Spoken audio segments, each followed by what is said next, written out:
it was zombies in the end. Of course it was. When the dead rose and the crash came down, humanity fared about as well as our movies expected.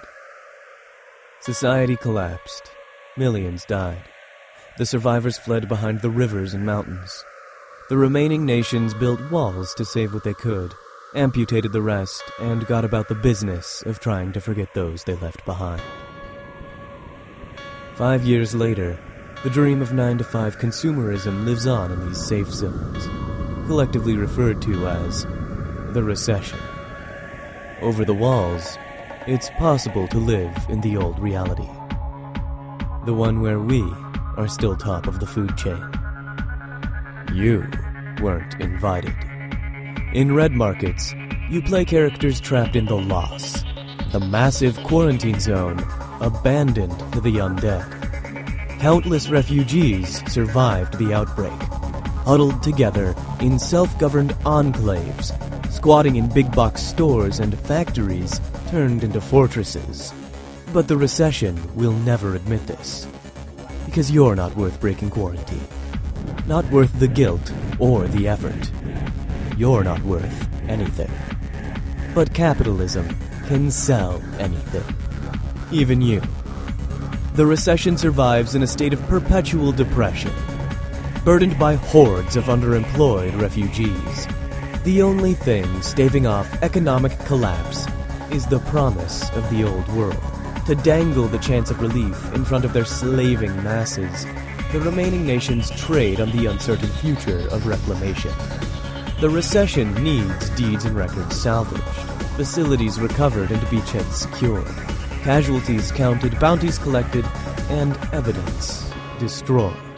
And you, the abandoned, the lost, hold the monopoly on financial carrion. When the people of the Lost need something, food, ammunition, antibiotics, they secretly trade with the recession. The poor bastards sent out into the wasteland to make the deal are called takers. Takers aren't willing to wait for reclamation. They want out now, and they're desperate enough to risk death outside the safety of their enclave if it means earning enough to bribe their way out. In Red Markets, you play takers, and you earn the name. You take more than your fair share, because you take on all the risk. You take out the dead, take back the world, and take care of your own. You take all the clients' shit with a smile so you can turn around, take all their shit, and smile. If someone tries to stop you, you take them out. If there's profit to be had, you take a shot. And if you get bit, you've seen enough to know you take the easy way out. You're takers. Take it all, or die trying. Get to work. Red Markets is now on Kickstarter. Go check it out. And now, on to the show. Oh, hello, and welcome to our Dente Rigamortis. I'm Review Cultist. And I'm Dr. Leviathan. And I'm Mikey. The E stands for evil. And we're here to discuss those internet stories, most creepy and most pasta. Tonight we have NoEnd House 2, Electric Boogaloo. See, for me it's NoEnd House 2, the housening. Or it could also be NoEnd House, Attack of the House? No. Okay, I'll leave. I honestly would have preferred NoEnd House 10, but they decided not to use binary. You and about 6 other people would have preferred that. Yeah. Well, and then they could have started in room 10, right where the last story left off. That's true. It would have worked on levels, I'll give you that, but Yeah. it would have confused most people. So, for those of you not in the know, Creepypasta are short, scary stories that get copied and pasted across the internet, whether it be on threads or wikis. Go Google it. And NoEnd House was one we did back episode 15. And we recently got We've come a long way, baby. Honestly, I didn't actually listen to that episode. It's like, yes, we have. For one thing, I don't have a cold. Also, I was like really slow with, or I was doing like precise, like every detail rundowns back then apparently, so don't expect that this time. You still do for the most part. Yeah, but I mean, I don't know, they seem a little bit shorter nowadays. I don't know. Anyway, Because you're running out of fucks to give. I think that might be it. Or it's like, as I like to call it, we're streamlining. Yeah. That's the better word for it. That's the corporate term. Yes. But anyway, We're not firing you. We're downsizing. you're being restructured. Internal reorganization. And you're on the outside now.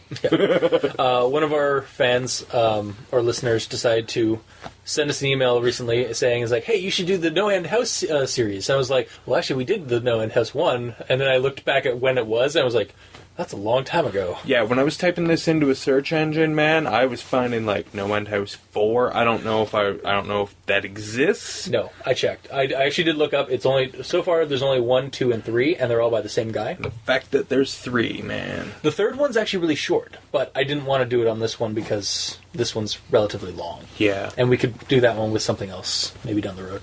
But anyway, House 4. Yeah, in space. Yeah. So as I found out, It would be a no. It just doesn't It end. wouldn't end. But yeah, all the NoEnd House series are done by Brian Russell. I'll be posting a link to for his blog and his Creepypasta entry in the comments in the description below.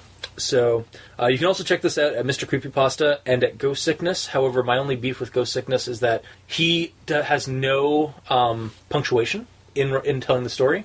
He's like zero punctuation, where it's just a long stream of really fast, really quick reading. So we'll just dive right into this. So NoEnd House 2... Please hit the rocks. Please hit the rocks. NoEnd House 2 starts off with Maggie, the girlfriend of David from the first story, wondering where David's gone, because he's been missing for a while. And she goes on to his AIM messenger chat or whatever, and as soon as he does, Peter, the other person from the first one, is there asking David where he's been. And so she gets information from him about where he's gone. He's gone to this place called NoEnd House, gets a perfect address from the guy so she knows where to go, and she finds NoEnd House at the end of a dirt road out of town. And so she goes inside. The main lobby has the rules of the whole contest thing, and then also has a secondary message in blood or in red. You won't save him. Handwritten in red. Yes.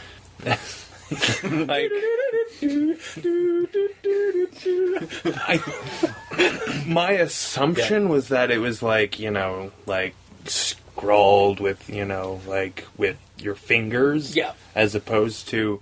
But I mean, maybe not. I don't really know. But that creepy, painted in blood. Yeah, that's what I assumed. But I mean, we all know what assuming means on the show. Well, I think that's a little more disturbing than just, nice little cursive writing. You will not save him. Yes. Well, then. Yeah. So she has a moment of hesitation, and that's actually one of the things that she's going to have a lot. There's a lot of moments of hesitation. Should I stay or should I go now? Or a fucking week of hesitation. Or get to that. months. This first one was an hour of hesitation where she was frozen. Yeah. So she was just standing there.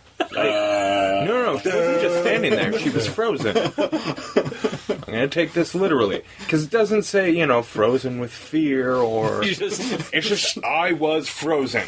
I was frozen today. Wow. We have come a long way. Freeze. I see. Anyway, yes. Yeah. This is going to devolve into fucking puns, and we don't stop. I think it already has, but okay. So she goes through the first one and the second one, and they're just mundane, standard haunted house fare. Except... And it's not the did I go through the door, did I call the police? It's do I go through the door? Do I call the police? That would be better, because it also seems like that's probably what he was intending to write, but somehow it got switched to did. Which, unfortunately, is a thing that goes on in this entire story, is that there's just... the odd word is just not the right word. But anyway, the first two rooms are mundane. They're just standard haunted house fare. The third one is this pitch black room with a spotlight on a table with a flashlight. And there's a tag that says, "To Maggie from management." And in this room, we encounter our first supernatural thing, which is this creature that's just out of sight all the time, every time she tries to shine light on it. And there's this incessant humming that starts. And that humming goes there throughout the entire story. Well, no, it comes and goes. Question, because I didn't listen to the episode we did on the first one, and I certainly didn't reread it. There is no humming. What about management? Oh, was there? Okay. Well, yeah, management was... management was there. Yeah. Okay. Yeah, so it does have continuity to the original story. I didn't know. No, yeah, it's fair. Because I couldn't be bothered to look it up. Wow. So yeah, she finally finds the door that says door 4. So she runs to door 4, opens it up, and she's inside of a cave. But the floor is the wood paneling. So we're back in one of those rooms where it's supposed to be a different environment, but you're still in the house. And so there's torches on the wall, on the cave wall. So she picks one up and she starts going. Because she doesn't have a fucking flashlight. Yeah, no, anymore. where'd the flashlight go? Well, and the problem is that the first section isn't necessarily a cave. It just says, I was outside. Yeah, no, that's what I remember. Yeah, he's like, I was outside, and then there's walls and floor and a cave in front of you. Yeah. Yeah. Yeah, so, anyways, she goes through the cave with her torch. Instead of her torch. Instead of her electric torch. And finally finds the end of the tunnel, because it is a tunnel, and it just opens up into a vast ocean. And this is where... I know how to deal with your thing. It's the mystery of the house. I was going to go with glass ceiling, but... No. It's like, I'm outside, I can see stars. I'm outside. Now it's a cave. It's the house. But yeah, so she gets to the end of the tunnel, and it's a vast ocean, 100 feet beneath her, because she's suddenly on the edge of a cliff, and the tunnel just immediately stops being there and is now just rock face.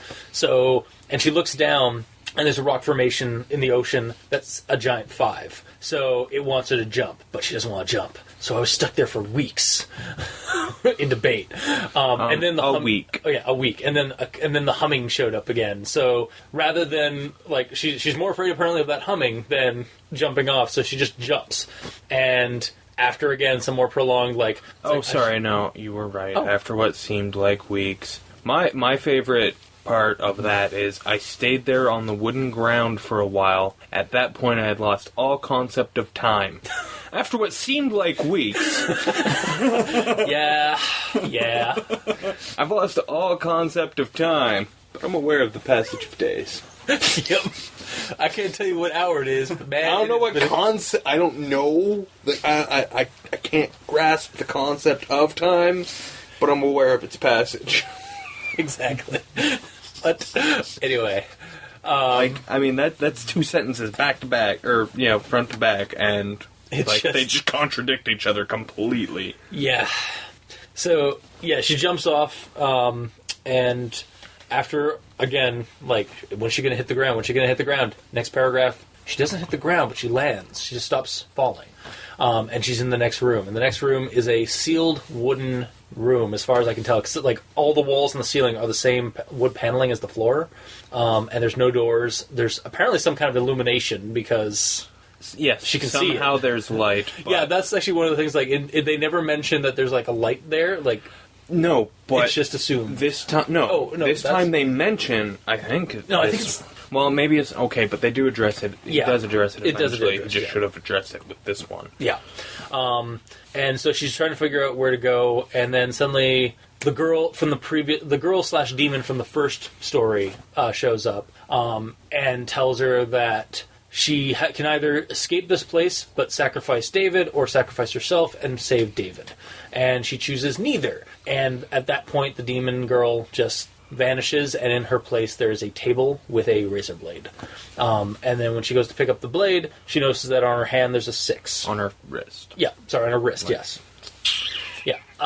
And so obviously they wants her to slit her wrist, and that's the exit out of this room. I think it says that she's got an intense sense of depression, and then she does it, and then it's all gone. Like the depression is just gone in the next room because she just wakes up in the next, or she just blinks and she's in the next room. And I believe this one is that it's dark, and save for a spotlight with what's his name, David, chained up, horribly, like tons of cut marks all over him, and he's got a big, was it 7? Yes, it was 7 on his chest. And so she finds a knife in the room, and this David, who's been beaten up and all that, says that she has to stab him in order to get out of this room. And then she gets a text message from other David saying that that's not him.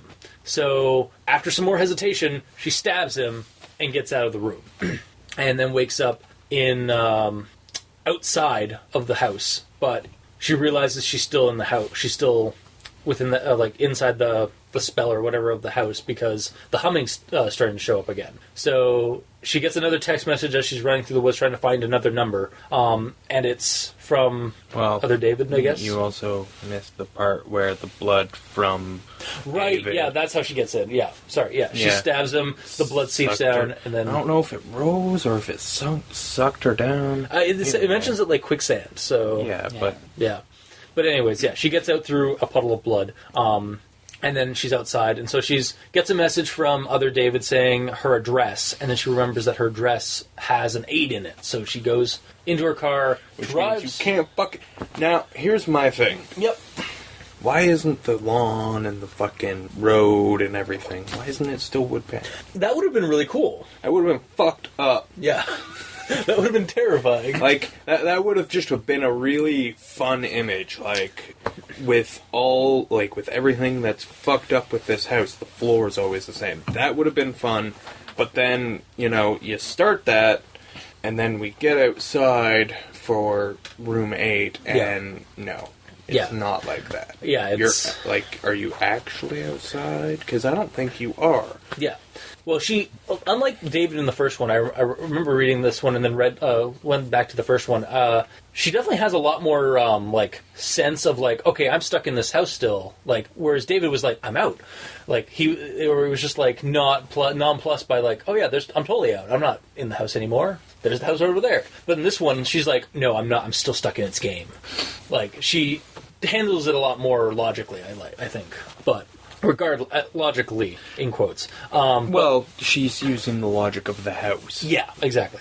So she drives home, finds the 8, opens it up. It's the exact version of her house, of her apartment. And she goes onto her computer, and there's a video feed from management showing her bedroom, but there's a operating table, and Peter's on that table. And some other people are there, and they start doing stuff to Peter. It's just insinuated because thankfully the person didn't want to go into gore porn about what happened to him. But suffice to say, he got butchered. So she goes to the room, opens it up. Sure enough, the same thing's there. But there's a door at the end of the room where her bathroom was, and it has his intestines stapled to it like a 9. So she goes over and opens it up. Doesn't even pay no mind because it's still the house, so it's probably all illusion. And she's seen some shit today, and goes through the next room, and it's a waiting room, like at a doctor's place or doctor's office. And so she goes across, and there at the door there is management. So she opens that door, and she's in the lobby. Except there's somebody actually occupying behind the... Isn't she in room 10 now? No, it doesn't actually mention... Well, no, because she... Yeah. Well, I mean, actually, she's on 11 or 12. Yeah, at this point she's in 11. I mean, she goes into her apartment. That's a room. That's 8. And then she goes into another room which has the floor, but it doesn't have the 9 until the end. Yeah. Yeah, and then she gets into the waiting room, and then she goes into it's a little convoluted onto the mapping of this place, of this hellscape. Just being a dick. I know. So yeah, lobby's there. Peter's there. He's apparently in charge. Management door. Yeah, management door, that's what I meant. He's management. Yeah, he's management. And there must always be a management for the house. And she's just no. And she just pins him down and slits his throat, ending it all. Or is it?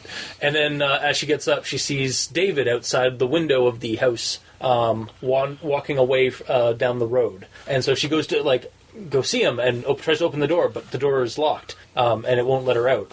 And that's when she notices on her chest there's a name tag that says management. So she is stuck as management for the house. And that's how the story ends. So, oh boy.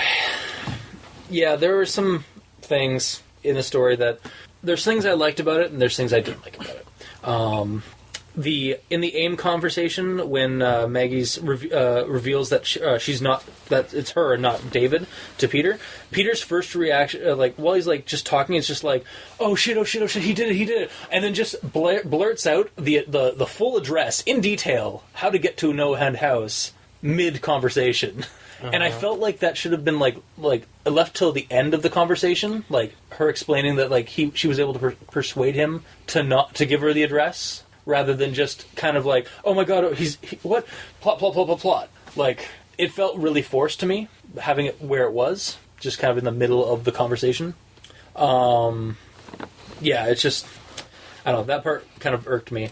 Lots of minor spelling mistakes that really could have just easily been corrected with a round of editing. Yeah, with reading it or having somebody read it and then telling you what's wrong. I was afraid this was going to be a carbon copy of the first story, because near the beginning it was starting to feel like that. All the rooms, to a degree, were starting to feel the same. However, it did get better as there were some rooms that were looked over. It seemed like he just did a rundown of certain rooms that he decided to keep as the same as the first one, and then actually went into some decent detail or imagery for the ones that were different. See, because the boring, mundane, first couple of rooms are just, glossed over. Yeah. And I feel like that, if you're going... Because the reason those rooms are mundane is to have the escalation build throughout the story. Yeah. But if you gloss over the rooms, then you're not building, you're skipping the rooms. Yeah, you're basically. just kind of okay, we've been through this already. If you're not going to fucking do that, don't have the rooms. Yeah. Or do it properly. Don't do this half-ass somewhere in the middle thing. Because by just glossing over it, you don't get the same... You don't get the right sense of, escalation. I mean, yeah, if you've read the first one, you know shit's gonna get fucking freaky, but you still have to put in that effort. Yeah, and it seems like he was trying to make it oh, well, if you read the first one, you'll get some of the stuff, so I don't have to write it down. And then, but do. Yeah, as a story... It doesn't matter. Exactly, yeah. It doesn't matter if I've read it, or if I read the first one, or if I haven't. You have to do it. You have to put in that effort. Mm-hmm. Because if you're not putting in that effort, then you're lazy. Yeah. And if you're lazy at that, you're going to be lazy at other shit. Yeah, and I will say that... And if I catch you being lazy, I'm going to look for your laziness. And I'm going to fucking pin you to the wall with it. Yeah. Yeah, and that's the other issue I had with it, was that because he skimmed through some of those spots, I found myself reading through this and kind of skimming through sections, because it was all kind of familiar to me enough that I felt like I could just go through it, and then I'd read chunks of okay, this is different, but then there were parts that was all right, this is the same. I also do like how she was, again, a lot more logical about her situation. She wasn't just I guess I gotta do this now. Or she was I guess I'm out. No, I'm not. What? Why am I not out? In this one, it was a lot more all right, I'm in this situation, but then I'm still in the room. at the same time, she's okay, she gets to the fucking cliff. Yeah. And she's okay, I know what I have to do. I don't want to and I know what's going to happen, but I don't want to do it. It's but... because there's still a fear factor there, because that seems to be what that was that she has a fear of heights. She still has to overcome that fear of heights, too. But at every turn, she's okay, I just have to get to the next room. Yeah. I know how many rooms there are. I just have to get to the next one. But she lays there for weeks. Yeah. Or at least what feels like weeks. Yeah. My question is where the fuck did she go to the bathroom? Yeah. How the fuck did she eat? Yeah. What did she drink? Yeah. She's gonna be hungry. No, guys, like you said earlier, it's the mystery of the house. Yeah, I know. It's a dumb, Why you don't use that descriptor to take it for a long time. Yeah, just that is a fucking that's not an exaggeration. That is a blatant statement. What the fuck is wrong? As a reader, it's all right, so she's been there for a couple of weeks apparently in her mind. Yep. Yeah. But I don't know. At every turn, she's just like, get to the next door. She slit her wrists. Yeah. Without thinking. Yeah. Yeah. Like, but she won't fucking jump off a cliff. Yeah. Like, you see the fog. Well, I think... You know it's a door. You know what you have to do. So you jump. Well, I think actually, like, she hesitates at the cliff part, and that was, like, one of the first major, like, kind of, obstacles she had. But then afterward, like, did she really hesitate a lot after the cliff? No. So it could almost be argued that, like, that was, like, what... No, because she's already been using logic. Like, the logic of just gotta get to the next fucking room. Yeah. But then I don't know, it just seemed... Yeah, it seemed contradictory to every other reaction of hers. And it didn't have a reason to contradict those other things. We were never told of her, like, severe fear of heights. Until we get to that room. But. And if that had been the case, and, you know, it was put into the story, like, you know... I would have been okay with it, like, because I would have been like, okay, this is your fear of fears, so, yeah, it is going to fucking, like, you are going to have to, like, fuck, I don't want to, no, I can't do it. Yeah. That would have been okay, but that's not the case. Yeah, because I think as far as I know. Yeah, like, it had been mentioned earlier in the story, like, before getting to the house. Even on the cliff face. I thought it was glanced at, like, it was, like, it was never in passing. No, it's not said that, like, this is my fear of, like, this is my penultimate fear. It's just like, oh man, I don't want to fucking jump. Alright, yeah, so yeah. And it needs to have that. It's not, it doesn't fit with all of her other actions. I mean, she's on the front fucking lawn, and she's like, I'm still in the house. Yeah. But she's on the cliff, and she's like, fuck, I can't get to the next room. Yeah. Like, she literally has nowhere else to go. The only thing to do is just to jump. Yeah. And I mean, she's there for what feels like weeks. She never, like, tries to climb the cliff. She never tries to climb up or down. Yeah, she could have tried to climb down. Like, maybe she wasn't supposed to jump at all. She's just supposed to climb down. Well, I mean, yeah, like... obviously you're supposed to jump, but... It doesn't... Like, again, part of this is stemming from the fact that he used the word weeks. Yeah. But it's also just even if it was hours, it would have been like, why are you so slow on this? Why aren't you just doing it? Yeah, like, it took that hum to, like, finally get her. It's like, I'd rather jump than... Like, finally, it's like, I'd rather jump than face... At every other point in this story, our heroine is decisive and takes action. Yeah. You know, like, she doesn't really want to stab her boyfriend, but she does pretty quickly. Yeah. You know? I'm pretty sure she wanted to slit her wrists with how fucking quick they do that. Yeah. Mm-hmm. And, you know, but at that one point, she's just fucking, I can't do it, so I won't. But I can't do anything else, so I'll do nothing. Like, that's not a train of thought for our main character. Yeah. I don't know, I kind of see it as her, like, it was her first major hurdle, and it was, like, that was kind of the tipping point for her being more decisive later on. I could see that, but, again, might be looking too hard. I'm not even going to call it her first major hurdle, because, I mean, you had the black room. Yeah, but I mean, that was still within the confines of the house. Yeah, that's this one was up, like, though. Yeah, no, I agree. But this one is just like, you are clearly not in the realm of reality anymore. You walked out of a room and you are suddenly in a cave, and there is a vast ocean in front of it. There is no, you're not even like, and like, even if you're like happen to be on the wood floor. What would have been creepy is if, like, the ocean had, like, wood paneling texture to it, too. Yeah, that would have been too much. All right, fair. But, yeah, it just, I don't know, it rang off. Yeah. It was like, no, this is not a woman with a mission. Because that is what she is. She's a woman with a mission. Oh, yeah. Like, she wants to save her boyfriend. Yeah. And, for the rest of it... And, I mean, I think at that point, she has two missions. She wants to save her boyfriend. She wants to get the fuck out of this house. Yeah, exactly. But, yeah. But she knows... but she has, like... She, like, knows things are, like, are off. So she, like... Throughout the rest of it, she's just... All right, need to keep moving to the next room. Next room. Again, that would have been something that would have been better if it had been an escalation of things. Yeah. Because, like, it's only this one that she really fucking hesitates. Yeah. She doesn't, like, not hesitate. Like, she doesn't hesitate less as they go on. It's just hesitates for fucking ever on this one. And then I'll fucking slit my wrist, I'll stab my boyfriend after a and a ha. Like... Yeah, like the slitting wrist was something that you would take you a lot longer. Yeah. Yeah. Especially coming from falling. But still, it's just injuring oneself Yeah. with a blade versus just, I'll not feel the impact. When you jump off a cliff, you make a choice, you act for a second, and then you regret it. And then you can't do anything. Yeah. It's out of your hands. To slit your wrist, you come to a decision, you put implement to your, like, you put blade to flesh, and then you have to go. Yeah. And you have to maintain that conviction.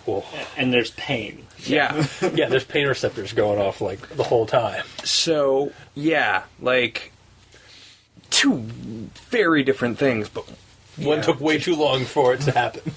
Well, mostly that, with that one taking so long, the other one happens, like... Yeah, exactly, yeah. What else did I... I mentioned earlier, it seems to want to rely on, like, you having to read the first one, even though... I don't know, at the same time, like... I don't agree with that, because I couldn't remember the first one pretty much at all. I mean, there were definitely some, like, when she pulled up to the house and some of the shit, and honestly, the cave and cliff and ocean room rang familiar to me, but that might have just been me.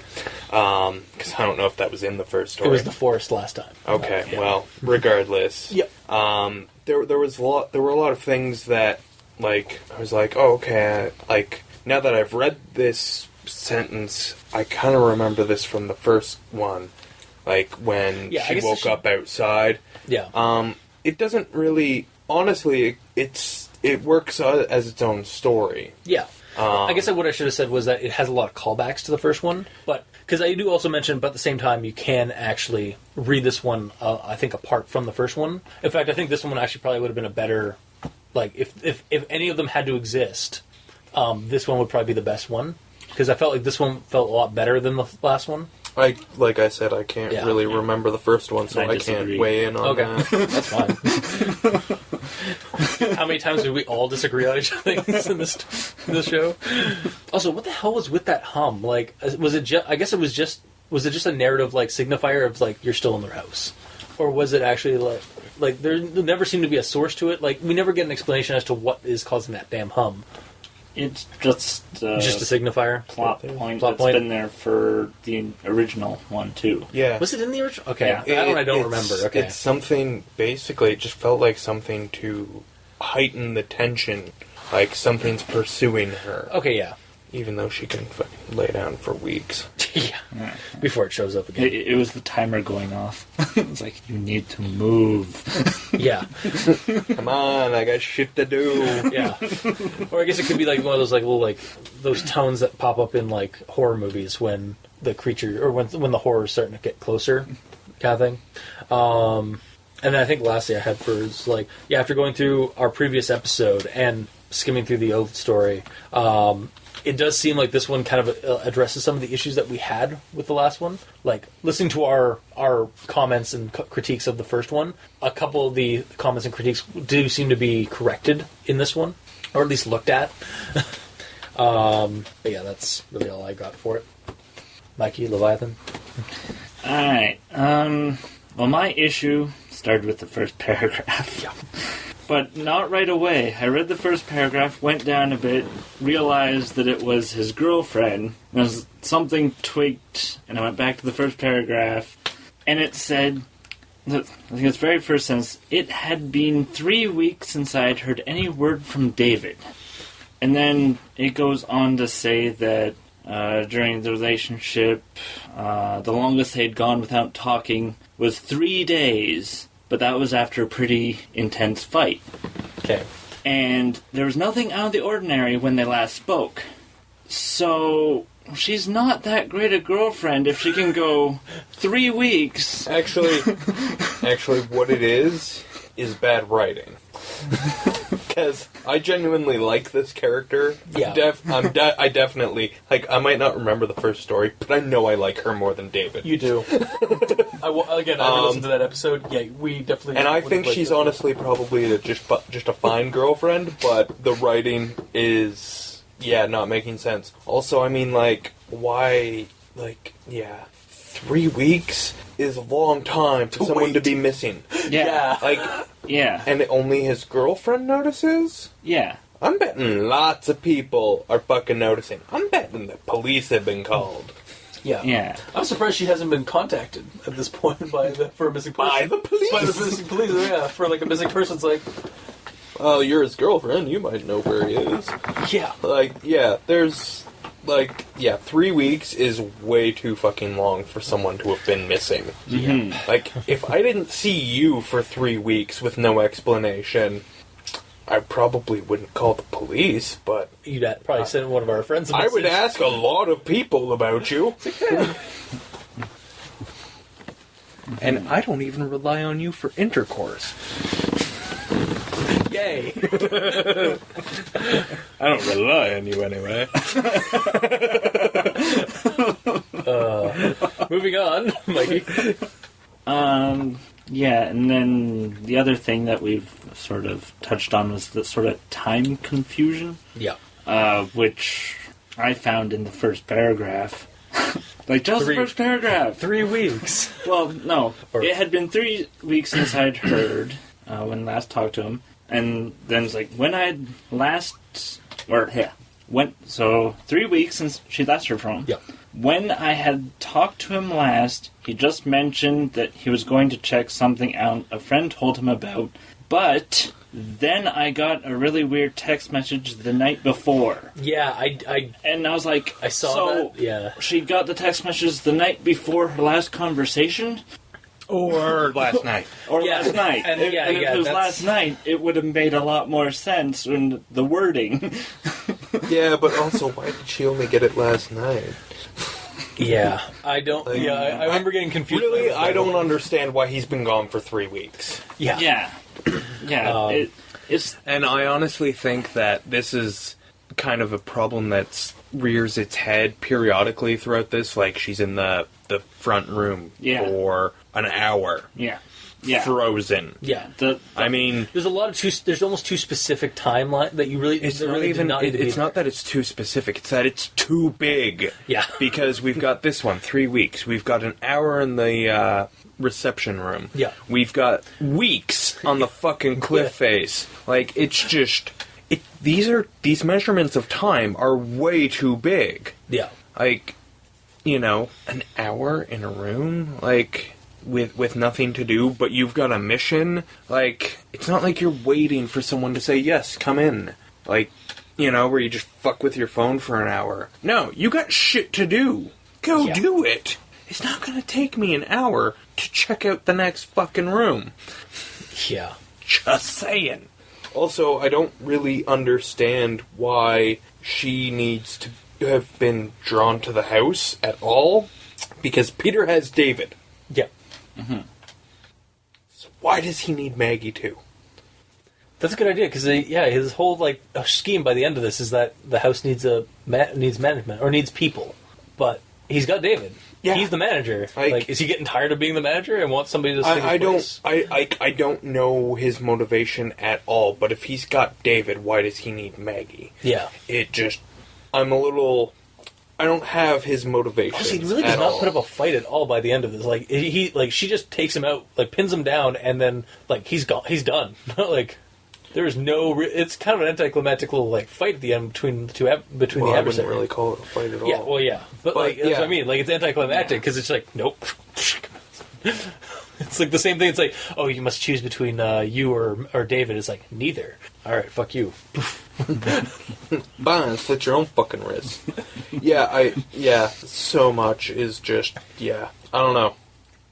I'm real. Like I say, I don't know what Peter's motivation is in this. Yeah, it could maybe be argued that it's inscrutable because he's not even human at this point. I don't care. But, yeah. Also, it could just be the house. Also, why can't Maggie leave the house? Peter can. That's true. He has a life outside of the house. I feel like retroactively making him the management is kind of stupid, especially when you make it so that she can't leave the house. Just saying. Yeah. Because I do remember, when I was reading it. Really, she just has a new job now. If she can pull off what Peter's got, she can still, have her time with David and, have a life. She can't really go away to school, but whatever. She gets to kill people. Yeah, occasionally sacrifice somebody to the house. Yeah, she just has to lure them in. Which it seems like this house is made up to be a tourist trap. That's kind of what I got out of it. Was that it's a haunt? It almost seemed like at the beginning when she goes to it, it drives to it. It almost seems like it's an established business, haunted house kind of thing. But yeah, but that couldn't really be the case because no one knows about it. Yeah, and except for people have to rumors. Be told about it to go to it. Yeah, but at the same time, there's signs up there and. Yeah, there's signs, but in the stories we have, people have to be brought to it. Yeah, they don't just fucking stumble upon it. Yeah. So, what the fuck's the point of the signs? To help the people who are being, coerced or tricked into going? It is just inconsistent. Alright, so we've touched on the time inconsistencies and issues, which is a really big issue. We've gone over the I was outside room 4. When there's walls and floor. But then suddenly there's a cave. So you're not outside, you're in fact inside a cave. Yeah.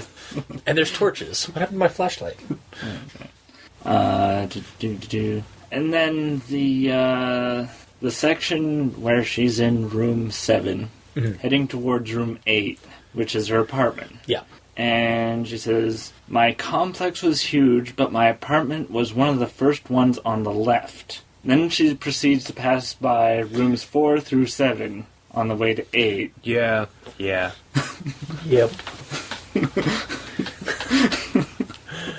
Yeah, I caught that one too. That one was... So no matter how you slice it, she's at least 3 doors down. Yeah. Yeah, at that point you're not one of the first. You're a few down. Yeah. Unless, that hallway goes on for... It has no end. No, that's the other one. Sorry. And that's another thing. This title is fucking wrong. There is an end to this house. It is the 9th fucking room. That's the end. Over. Finito. Yeah. Because you get through all. I guess it's supposed to be no end. Is you're not going to get out. You're not going to get to the end. But at the same time, both our protagonists have gotten to the end and gotten some kind of reward at the end. This house should be called Clearly Defined End House. Yeah. We have 9 rooms. You will go through them. It will be over. Yeah. Yeah, it's really deceiving. It's not deceiving, it's wrong. And just because it's supposed to, maybe it is supposed to imply that, you won't see the end. But the title says there is no end, not that you won't get to it. Yeah. Semantics. No, that's not semantics. That is wrong. Yeah. Right. And that's where the first one had a better ending, where it went from room 9 to a door that had a 10 on it that he steps through at the end. So he goes into the room 10, that's the end of the first one. Thus insinuating the NoEnd house. Yeah. I hear you. I liked the end. I thought it was a nice zinger at the end of this one more than the other one. But yeah, seeing that, giving the nature of, the damn title, which is supposed to be a NoEnd house, it's not supposed to end at 9, or after, yeah, okay, that one, that works better. But, I don't know, I still liked this one ending better, so. Well, yeah, and then looking through my things, I am sort of a fan of the kill the monster, become the monster sort of aspect. Yeah. But not when it's a person. Yeah, like, again, it goes back to, like, why was Peter suddenly the enemy in this? Or, like, the main, like, the mastermind. Or so, maybe not mastermind, because that's a little too much. The big question is, did she become a heroin addict as well? From killing Peter, who was clearly defined as a heroin addict at the beginning of the first one, and didn't need to be clarified at all in the first one, because it added nothing to the story. Yeah. I don't know. Yeah. Yeah. And all in all, it's a happy ending. David gets away. Yeah. That's true. It actually is a happy ending for the first one. Yeah. Yeah. He does get away. Well, and I mean, really, it's a happy ending for the house, too, because it gets to carry on in its continuum. Mm-hmm. It has management. Mm-hmm. And, honestly... Hey, she's employed. It's a new it's a new career path for our heroine here, so... Yeah. Yeah. It's actually a very touching ending. Yeah. So, that's pretty much my notes. All right. Leviathan, anything else to contribute aside from what you have been? I think, honestly, this story really just smacks of inconsistencies and laziness. Mm-hmm. Just all over, like, the inconsistencies with what's going on and time and, it doesn't necessarily feel like the same fucking character from room to room. And... like, yeah, there's some consistency, like, there's consistencies with the first story, but within this one, there are lots of fucking inconsistencies, and just, like, this thing needed to go through a fucking basic edit. That's where my laziness comes in, like, just the wrong words, and it's so fucking glaringly obvious. Like, when he sees the little girl and there's the demon in behind, and the demon is covered in air. Like... Yeah. I know it's supposed to be hair, but your job as a writer is to leave that shit not in. Like, to fix that shit. And again, the laziness comes from, like, the first couple of rooms, which take, like, no time to get through. Less than a paragraph. There's well, you can't have less than a paragraph. Yeah. Right, yeah. Paragraph or two, yeah. But it's... again, like, not bothering to go through that escalation. I mean, just because it's a sequel doesn't mean you shouldn't do it. And the ending is just so fucking, let's get this over with. Yeah. Like, oh, fuck, it was Peter all along. Yeah. Out of the blue, like, completely out of left field. There's no... Yeah. And this is the thing that another edit could have done, is he could have gone back and put Peter, like, maybe put some indication that it was Peter at the start. But, that's just, like, lazily just half-assed slapped on the end. There's no... Excuse me. The confrontation is, like, a few verbal exchanges and a moment of violence. Like, there is no actual conflict. Like, did he bring her there to replace him? Because she had to kill him to replace him, so that seems like a shitty deal. Yeah, exactly. I mean... I don't understand why... we don't get an explanation as to, like, man, I've been doing this for fucking decades. I'm done. She doesn't slit his throat and then he's happy. Like, there's no smile on his face. Like, he didn't put up a fight, so maybe it is what he wanted, but it's just... I'm at the end, I can't fucking think about it, I don't wanna, I'm just gonna fucking get it out and put it up. The faulty of a lot of creepypasta writers. A lot of writers. Yeah. A lot of short story writers. They just pump them out. They just want to get it done when they get to the end, and this is something that I've said before. When you get to the end, if you're fucking, just read what you've been writing, and if you find that you're doing that, then fucking take, because when I write, I know, I can see what I'm writing down. Not the words, I can see the scene. Yeah. Mm-hmm. So if I get a couple of paragraphs and I go back and I read a couple of paragraphs, and if I read it, if I don't read what I see, then I've got to fucking take a break, come back when I've got the patience for it, when I've got the energy for it. Yeah. When I want to get it all out, because honestly, there's no point if you're not getting it all onto paper or, screen, whatever. Yeah. And this is what people need to do. Like, I don't care if, like, man, I've got this one scene left to write and then I'm done it. If you have to fucking, go to bed and come back at it tomorrow, or go eat dinner and come back at it after, or whatever break you need to take, like, go take it, then come back. Because if you don't, you're doing a disservice to you, you're doing a disservice to your story, and you're doing a disservice to anyone who's reading it.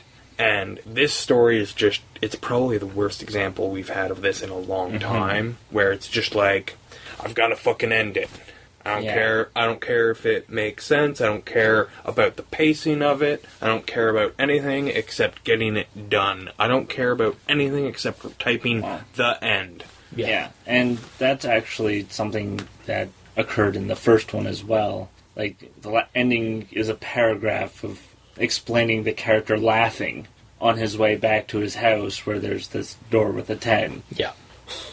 And it just seems quick and not as thought out. I was like, well, how the heck do I get to the 10th door type thing? It's just I want to finish this and explain that there is no end. Yeah. So, but this one, where the other one had the 10, so it continues on, this one just sort of, let's actually end this with something happening. Yeah. Yeah. Don't get me wrong, I like that difference, because otherwise it would have just been a completely redundant thing. Yeah. But could have gone into some fucking description of David. Like, did David look like just his normal self walking and leaving? Or did he look fucking haggard and bloodstained and beat up and shit? Like, just, there's so much at the end that isn't there. Mm-hmm. I don't hate the, kill Peter, now I'm management, like, oh, fuck, cycles. Yeah. I didn't hate that, but everything else about the ending was just rushed. Mm-hmm. Yeah. Oh, wow, I'm going to probably seem like Jello at the end of this. Because, I don't honestly, I'm like, we've been, like, talking about, like, the plot holes and all that stuff for this. Maybe it isn't, this one isn't the better one. Like, it seems to, like, definitely fix, I noticed, like, it was definitely fixing issues I had with the first one. But then now we've literally just revealed, like, a shit ton of shit that it did in the process. Like, it made new holes.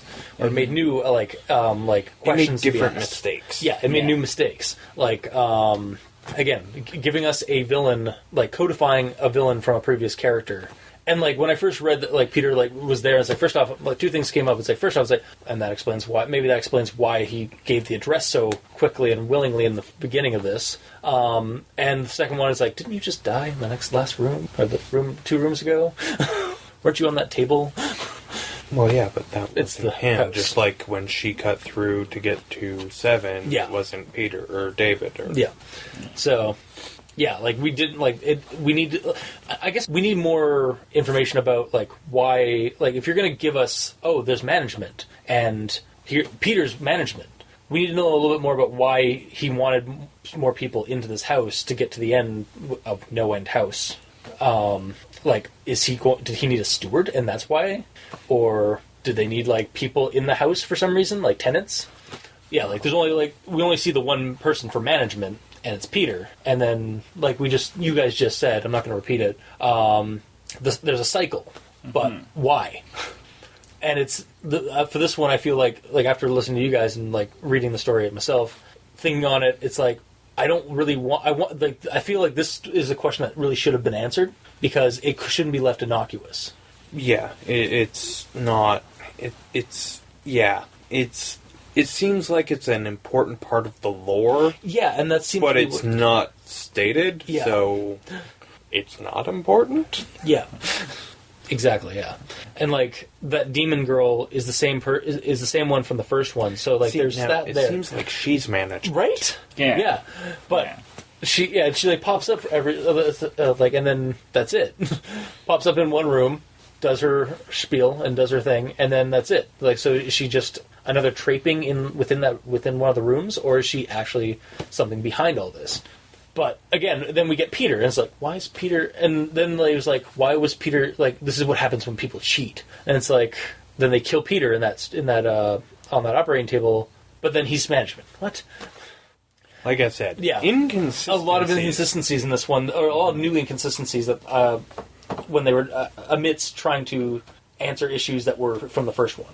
So, yeah, I don't know. I guess this one isn't the best one. Or isn't the better one. I think part of why you thought that, though, is because I think Maggie is way better than David. I will give you that. She has a lot more... No, like I said, I don't really fucking remember the first one. Because, I mean, that's probably almost 2 years ago at this point. Yeah. And I didn't bother rereading it because if I've got to read one bad story, I don't want to read two. Save that for the new game. And...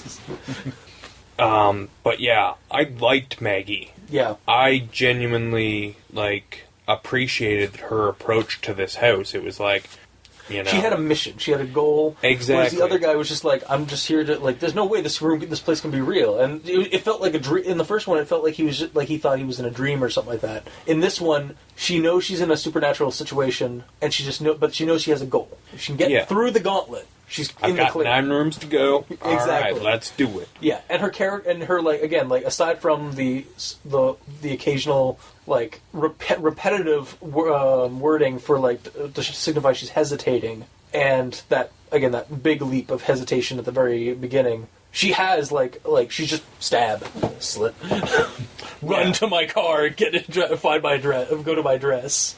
She's always she's super goal focused. All right, where's the door to this room? For the most part, she's always in motion, except for a couple of times when she isn't. But I'm blaming that on inconsistency in writing, not her person, not this character. Not the person, because somehow the character that the writer created is less to blame than the writer. Yeah, but he wrote enough of her personality and character in the story that his other parts of the writing kind of fail, in comparison. Mm-hmm. So yeah, I liked Maggie. Yeah.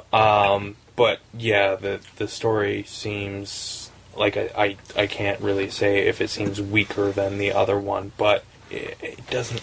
It wasn't good. It wasn't good. Just from ignoring the first couple of rooms and fucking bloop, they're there. Yeah. And the ending just kind of happening. Yeah, it was just what? And then yeah, just so much stuff like that. It just, this one, I don't know if it's not as good as the first one, but apparently I recommended the first one, and I don't really recommend this one. Yeah, you nitpicked a lot. We did the same kind of nitpicking stuff about it, but then when I asked you... Well, it's still kind of a cool idea. I still like the idea of the rooms of the house. And I might actually recommend this one because I do like Maggie that much. Yeah. But at the same time, story-wise, I can't recommend it, but... Descriptions and, the character-wise. It's the inconsistencies and shit that fucking just put the nail in the coffin for me. Mm-hmm. But I dug Maggie. Yeah. Aside from her name. I hate that name, but sorry to any Maggies out there. I just don't like your name. I'm sure you're a wonderful person. Alright, so, we've talked a lot. I guess it boils down to recommendations. This one's hard, because, I want to kind of recommend it, but, if you've read the first one, you might as well read this one, because it does have a continuity to it. The character Maggie is really cool. And some of the new descriptions are as good as some of the descriptions that were in the first one. So, yeah, I'll recommend it. I'm gonna hold off until because I'm assuming we're gonna do the third one. So I'm gonna hold off on saying whether or not I recommend this till I know how good the third one is, because it might be worth going through this to get to that. However, if the third one is even worse than this, then you might as well just stop at the first one. Yeah. Because, again, the first one had a lot of really good description to read. And, you apparently, based on that recording, on that episode, which is episode 15, you like legitimately apparently said you state that you enjoyed reading the story. So reading it to get the visual. Yeah, to get the visuals of it. Yeah. And I mean, don't get me wrong. I don't know, when he spends time on a room, I still get a great mental picture. Yeah. Like I loved the cave with the fucking wood floor. Like, I can see that perfectly. Yeah. You know, I can see the sea that has no end and the fucking rocks in the shape of the 5. I can see it all really well. He gives me just enough description that I can fill in all of the blanks, but I don't feel like I'm doing his job for him. Yeah. If that makes sense. Yeah, no. So yeah, I'm still gonna give him points for that, but yeah, like I said, we're gonna see how the third one is, because I know we'll do it now. Yeah. Now that I know that these sequels exist. It's all by one guy. So and whether or not I will actually recommend this one, because... Alright, so we might have to do that one sooner rather than later, so that people won't be left in suspense. What did Leviathan's recommend? Did he recommend it or not? Well, I mean, it's not the worst, and Maggie's good, and, you know, it's just the laziness. Yeah. The laziness is like skimming through, it's me. like, oh, well, like, there was this, and then this happens for reasons. And yeah, then over. And, like, the complete and utter lack of, like, a good edit. Like, running through spell check is not editing people. No, you need to have somebody sit down. Either you or somebody. You end up with the wrong fucking word, but it's spelled right. Yep. You're covered in air. You're covered in air. Covered in air. Covered in air. I've gone way past. Did that bug you at all? Like, actually, I'm curious. Like the constant repeating of words, just to like try and insinuate like that she was becoming more manic at those times or being hesitant at those times. Like, get it? I was like, I just want to draw. I just want to hit the rocks. I just want to hit the rocks. I just want to hit the rocks. Like, kind of like that. I don't know what you're talking about. It didn't bother me though. Okay.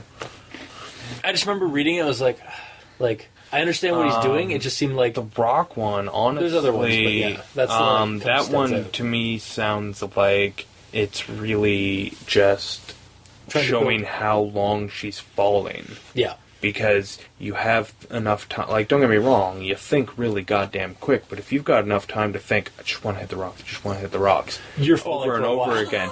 Yeah, you're not falling 20 feet. Yeah. You're not falling, 30 feet. You're falling a good long way. Yeah. And wow, I was starting to say wow, but then I said why? Yeah. All right. Yeah, it didn't. I wasn't bothered by that. I was bothered by a lot of other fucking things, but not that in particular. And Mikey? Well, I'm gonna go and recommend the first one based on visuals, and then I'm not recommending this one based on A, the ending, how quick it was, and B, just how it goes from jumping off a cliff to slitting one's wrists, and the jumping off a cliff takes forever, and the slitting one's wrist, just bam, done. It just... The inconsistencies. Yeah, inconsistencies, and to have the sudden mental ability to do that act. Yeah, because I do remember, like, right before, like, that, she was, like, suddenly filled with, like, an intense depression. But, but then it fleets, and it's like, so wait, was that just, like, the house trying to control that? But, yeah. But we don't... Exactly, no, I know. That. And the problem is, if the depression is intense enough, she's not going to want to do anything, let alone slit her wrists. Yeah. Because she's just, I don't want to do it. Yeah, it's anything. Not, yeah, there is a difference between depression and suicidal tendencies. Yeah. The fact that she has to do it to get to the next room should be what motivates her to cut her own wrists. Yeah. Not a depression. Yeah. Because you're utilizing a very serious thing that I'm just gonna come right out and say it pisses me right the fuck off. Yeah. For no reason, with no real purpose, and you're just glossing over, like, oh, you're depressed, you want to slit your wrist. Yeah, like, that's kind of what well, it is. You know what, that's not really it, but... That's not really why she probably would have done it, and I feel but like... It can't, but he used that word, and... Like, I feel like he did it, like, without researching what exactly that shit does. Like, again, he was uninformed when he used it, I think. maybe. Regardless, he was taking something serious using it very quickly and inappropriately. Yes. Mm-hmm. And, yeah, I could have fucking held it against him. I choose not to because, yeah. I choose to. All right. Do you want my synopsis? Go for it. Yeah, I did my lengthy rundown, which apparently, but yeah. So then let's see your rundown, a quick synopsis of the story. Yeah, one sentence. Crazy bitch gets promotion and becomes a heroin addict after being dumped by boyfriend. And with that, we'll just end the show. So if you like what you heard, if you didn't, leave a comment in the comment section below, wherever this gets posted, whether it be on Kiwi6, Facebook, YouTube, Tumblr. We're on iTunes, so leave us a review. That would be awesome of you. We're both on Twitter at Dr. Leviathan and Review Cultist. And you can send us an email at aldenterigamortis@gmail.com. That's aldenterigamortis@gmail.com, where you can also send us suggestions for other creepypastas you'd like us to discuss on the show. And if you'd like, you can donate.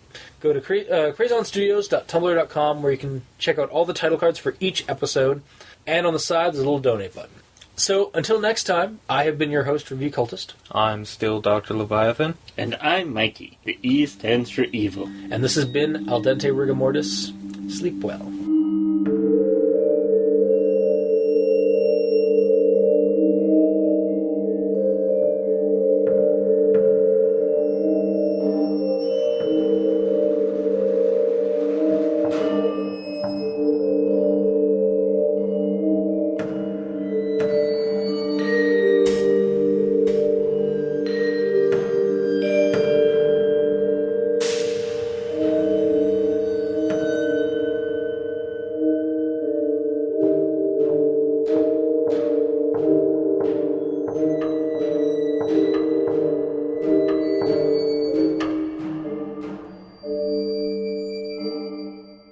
Aren't we all covered in air?